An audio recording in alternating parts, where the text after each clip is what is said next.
Bakit uhaw? Siya yung tungaw, mukhang kalabaw.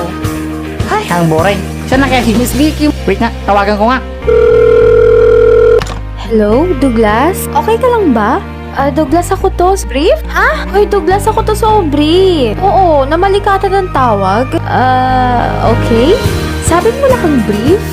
Excuse me, ako? Chubby? Chubby yon. Lasing ka ba? Sabi mo kanina mag-aalak kayo. Saka halata sa boses mo, no? Ano? Hay nako, Douglas.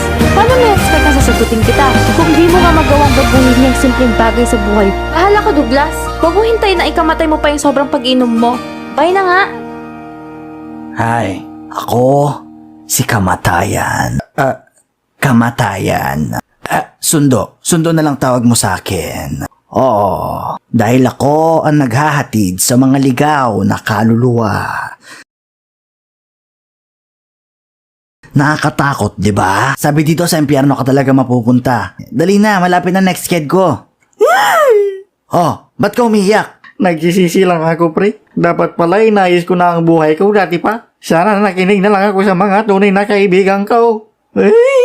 Sana nakinig na lang ako sa mga tunay na kaibigan ko. Sana nakinig na lang ako sa mga tunay na kaibigan ko.